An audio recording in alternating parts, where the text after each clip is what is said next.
The All Blacks have just released their team to take on the Bulls at Loftus Versfeld on Saturday, 1 week before the first test match against the Springboks. That's going to be absolutely awesome. But this game, I think, is going to be a really good one. A much different game, a much different test for this All Blacks team than against the Sharks. That Sharks game was very disappointing. You have to take it with a pinch of salt. There was a lot of youngsters, a lot of guys that have barely ever played that level. So I'm going to give them the benefit of the doubt there. But this Bulls team was picked purely for the reason to try beat this All Blacks team. And I think that's actually a bit of a blessing in disguise for this All Black squad, that they get to face a strong team, a physical team, and play in the Highveld in altitude, a similar altitude to Ellis Park as well, a week before their test match at Ellis Park against the Springboks. This game's going to be awesome. There's really good star players all over. Now, I don't think this is the All Blacks' strongest team, but there are definitely a lot of guys being given that kind of go forward to say, look, this is your last opportunity to put up your hand. We're giving you this opportunity. There's a few guys we're sure that they are going to be in the team, but you guys right now, you can get the opportunity to put up your hand to play against the Springboks in that first test match. You better go out there and do it. So I've just seen the team right now. I've not even really read the whole team list. I've seen a few names, so we're going to react to it together, which is going to be quite fun here. But before we do that, before we do get into it, if you do enjoy the content, please don't forget to like and subscribe to help the channel grow. I really do appreciate all the support. Seriously, the last few videos, especially the All Blacks fans, have been absolutely awesome in the comments. I mean, the rugby knowledge, the rugby IQ, the feedback, it's all been so awesome to chat with you guys in the comments. I mean, some really knowledgeable rugby fans here, and I do appreciate all the support as well.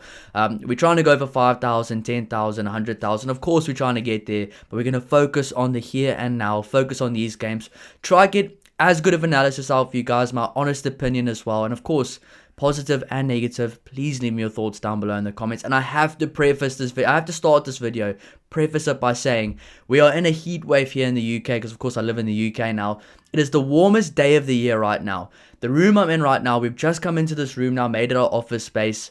It is boiling. It is like 35 degrees Celsius. The fan is off. There's no air conditioning in here. The door's closed so nobody can hear. I might be sweating in this video, guys. So if you do see that, please just forget about it. It is a sauna in here. But this can be my match before the match. I'm so eager for this match. I cannot wait. But let's get into the team. Starting off with number 1, Xavier Numia. Made his debut a few weeks ago in the Nations Championship. Really good Super Rugby tournament. And you know what? In those games where it mattered in the Super Rugby, the semi-final, the final especially, he was brilliant. He's explosive. He's a good ball carrier. He's a good scrummager as well. I think Xavier Numia is definitely going to be a little bit of a secret weapon against the Springboks going forward. Not just for his scrummaging ability, but for his ability around the park as well. He reminds me a lot of one of those guys that can just play the All Blacks way. And I think the coaches really do see that as well. A big game for him as well. Number 2 and captain Cody Taylor. Now, everybody knows what Cody Taylor can do. Everybody knows that Cody Taylor is one of the best hookers we've seen over the last decade in international rugby. He's such a good player, good skills, physical. He's beaten the Springboks before. He's played against the Springboks in South Africa. He's been part of some really good All Blacks teams, and he's not really slowing down right now. Yes, he's maybe not playing at his highest level right now, but he's not slowing down in the sense that he's still playing good rugby.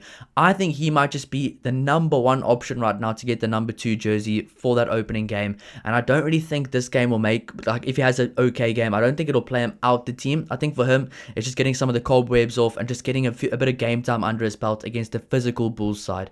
Moving on to number 3, another guy that I think will feature in those games against the Springboks, Tyrell Lomax. But I do think the prop stocks are really heating up. The prop competition is heating up. I mean, George Bauer, Loakai, Pasilo Tosi, Xavier Numia, Tyrell Lomax, Fletcher Neal, Ethan de Groot. There's a lot of really good props right now for the All Blacks. So for Tyrell Lomax, he's got to really play at a very high level, but he's got experience on his side as well that might just go his way. Moving on to number 4 and number 5, the same lock combination that played against the Stormers a week ago, Fabian Holland and Patrick Tuipulotu. Both of these guys played some really good rugby recently for the All Blacks. Now, Fabian Holland, I think he had an injury, so he couldn't feature in those Nations Championship games, if I'm aware of that. I think I'm right saying that, but he is a very standout player for me. And I think Patrick Tuipulotu and Fabian Holland, as much as they are playing as a team this week, and they'll always put the team first, I do believe that these two guys right now are going to be both playing against each other, competing against each other for the lock spot on the bench for the All Blacks. Of course, if they do go with a 6-2 split, go with 2 locks, then I think both of those guys do make it. But right now, I think those guys are playing against each other to see who comes off the bench for the Springbok games. But I do like the look of Fabian Holland there. But Patrick Turpelot has been physical. He's been good as well. And he's been really good for the All Blacks this season. So it's going to be very interesting there. Moving on to the loose forwards, we've got Simon Parker, Anton Segner, and Peter Lakai. Honestly, a really exciting loose chair right there. The ones I'm the most excited about probably is Segner and Lakai. But Simon Parker by himself is still a really good player. No Ethan Blackadder, which makes me think, is Ethan Blackadder already one of those guys that's probably going to feature off the bench for the Springboks? They know what they're going to get from him. They're trying to keep him contained, trying to get him 100%, 100% full of energy for those Springbok games. That might be a thought process. And of course, I will be doing a Who Should the All Blacks pick, probably Sunday or Monday morning. So do stay tuned for that one next week. That means the big week next week. I'm going to be covering everything. And even for this week, we've got a preview coming out tomorrow. We got the match reaction. Of course, we have the 2-player ratings as well. And I know you guys have really been enjoying that. So once again, thank you so much for all the support. And the sweat's already starting to come. So it's really warm today, but I'm really enjoying this video because this All Blacks team right now is so exciting to cover them. It's so exciting to talk about them because a few years ago, we knew what the All Blacks team was going to be. We knew that they were kind of declining. I feel like this All Blacks team's kind of reinvigorated, some new energy. This team's got something to fight for. And all these players right now have a place to fight for in the team. I really think there's only 2 or 3 positions in the team that are really set and secure. Maybe Will Jordan, maybe more than that. Will Jordan, the centers, Cam Roygaard, Ardie Savia. And that's about it for me that I think are really secure in their spots in the team right now. Of course, Ruben Love I think will be the 10, but Richie Wang has been called back. So there's a lot of guys with, not question marks, but there's a lot of really healthy competition in the team right now. But of course, Simon Parker, a great player. Anton Segner really impressed me against the Stormers. Very good player. Could be a sneaky guy to come off the bench for those games against the Springboks as well. And we have to remember, it's not going to be the same team every time. It's 4 test matches in a row. That's going to be a lot on these players. It can't be the same team every time. Of course, number 8, Peter Lakai. The only word to describe Peter Lakai is 2 words. It's class and quality. He really has so much class and so quality about the way he plays. He plays the game the right way. He's a very good athlete. He's very explosive, very high rugby IQ. And I think Peter Lakai, in my opinion, probably should be starting against the Springboks, but there's still Tupou Vai. There's still a lot of other guys as well. Ardie Savia. There's a lot of guys still. Luke Jacobson. I mean, Ethan Blackadder. There's a lot of competition there, but I think Peter Lakai's done enough to at least be in the 23 for those games. But he can really put up his hand in this game. And of course, same for Simon Parker and Anton Segner as well. But moving on to the back line, they've gone for Cortez Ratama and Josh Jacob. Now, number 9, Cortez Ratama. He has to have a big game because him versus Kyle Preston right now, they are fighting for that backup scrum off spot. They are absolutely fighting for it. Number 9 secured, but who gets the number 21 or number 22 jersey? I guess we'll have to find out. But I think if Cortez Ratama can have a good game, he might just secure it. If he has an okay game, Kyle Preston comes on, makes an impact, it might just be him that gets the job because he's been really good off the bench. Reminds me a bit of a TJ Perenara as well. So very interesting things happening there. I mean, I've only really been following the All Blacks in depth now for the last few weeks, and I can already see the layers to the team, the way the coaches are thinking, the things that the fans might be looking for as well.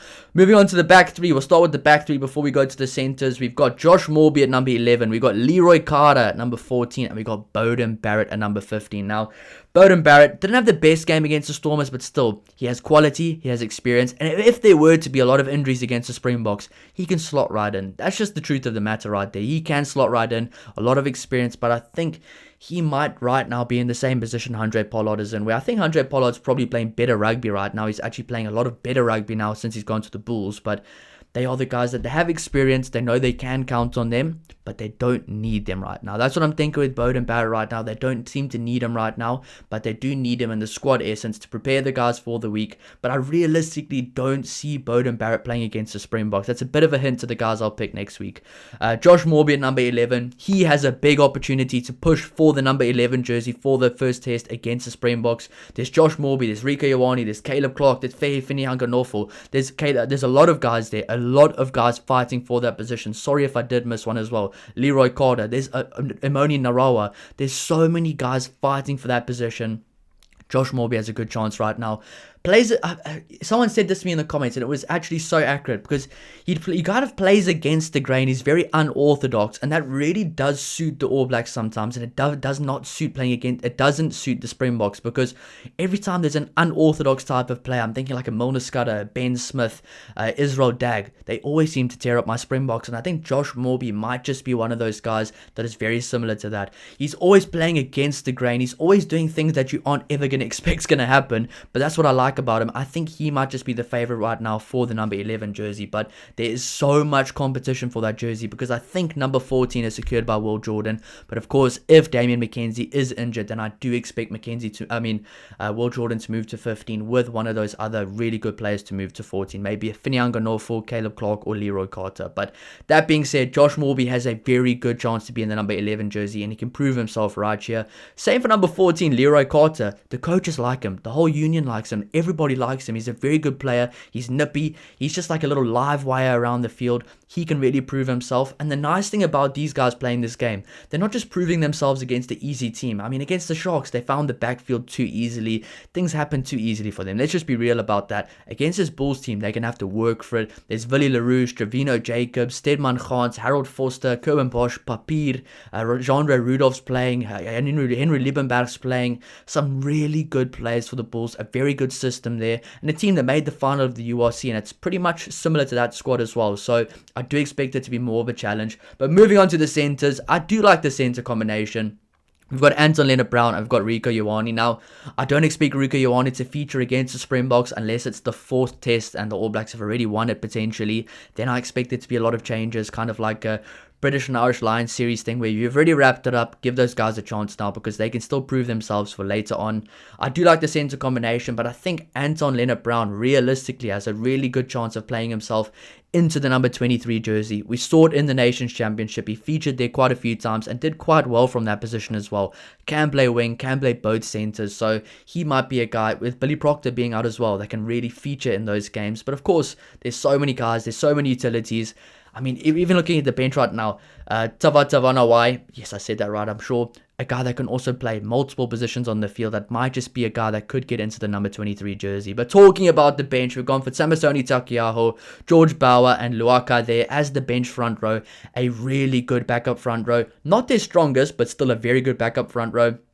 Taukei'aho has a big opportunity. I don't think Asaf Fuamua has been kind of firing on all cylinders, but that being said, I do see him as a really, really good backup bench hooker, a guy that can come off the bench and tear things up in the final 20 to 25 minutes of a game. So Samisoni Taukei'aho right now with a solid performance showing what he can do, can potentially move ahead of Amua because of the performances he's had. But I don't know. That being said, Amua is a really powerful player, but both of them very good in their own ways and very important to the squad. Now looking at number 19, we have Josh Lord, number 20, Wallace Atiti to end off the forward pack on the bench. Two great players there. Lord been really good for the All Blacks recently. Wallace Atiti has an opportunity because I think Wallace Atiti is a bit of a weird player because recently his form's not been the best at club level for New Zealand. Obviously a few injuries. But the last game against the Sharks, he looked a lot better, and I think he might just be one of those guys really playing for a spot in the 23 as well. So much competition all over. I think most of the guys in this team that are playing right now, I don't think there's any like absolutely set in stone guys for their position in the All Blacks team that are playing in this team. All of these guys right now are playing 4 spots in the 23, which I think we are going to get a very, very fiery, intense All Blacks performance as well. Sorry guys, I'm really sweating here right now. Sweating because the All Blacks are looking so good against my Springboks, obviously. No, it's just very warm here today. Number 21, Kyle Preston. Very good player. Reminds me of TJ Perenara. Has an opportunity to kind of fill that role in the squad that's been missing because especially the last few seasons, the ending off the games hasn't been the strongest for the All Blacks. If they can get a 9 to come on, really actually be able to replace Cam Roygod and bring that same energy, that would be good for the All Blacks. Of course, number 22, Tavanawai. Please, I hope I said that right. There's so many Vanatawas there. I hope I said that right. But a really good player. Phenomenal for the Highlanders. Very physical. Of course, battled a few injuries. But I've been really looking forward to see more of him. And him and Aroni Narawa came off the bench against the Sharks and really tore it up. And Narawa's back on the bench here. He is a little bit of a late shout for the number 23 or 22 jersey as well for the All Blacks. Can play, I think he can play 15. He can play in the centres potentially and on the wing as well. Very good player. Obviously started his career with the 7. So he's versatile. He's got that kind of sevens pedigree of the work rate, being able to be good over the ball, fetch, steal, very good at most of the facets of the game. But I mean, this All Blacks team is playing against a very good Bulls side, in my opinion. I mean, there's some very good players there. Liebenberg, Rudolph, Marcel Coetzee, the locks are really powerful there. The front row's powerful. The backline's experienced. So this should be a very good test for the All Blacks and a very good kind of, how do you call it in English? A very good kind of standard setter for the team and a way to see which players will be ready for that opening game against the Springboks. So a very good team selected here. The players I'm the most excited to see: Xavier Numia, love watching him play. Got to go with Fabian Holland as well, really good player. Peter Laka and Anton Segner. Then of course in the back line we have Josh Morby. And you know what? I'm excited to see Rico Ioane at number 13, but of course Bowden Barrett to see how they go. But for me, Xavier Numia, Fabian Holland, Peter Lakai, Anton Segner, and Josh Morby. Really excited to see how those guys go. And of course, Imoni Narawa off the bench. So thank you so much for all the support. Let me know what you think of this team down below in the comments. I cannot wait for this game. It's going to be a really fun one. I will be doing a preview coming out tomorrow before the game, so don't worry about that. And right after the game, match reaction and player ratings as well. Thank you so much for all the support. A strong All Black side. Not their strongest, but an opportunity for some of these guys to play themselves into the team next week. They're at altitude now. They can finally get accustomed and play against a solid team a week out from the big game. So thank you so much for all the support. See you in the next one. Cheers.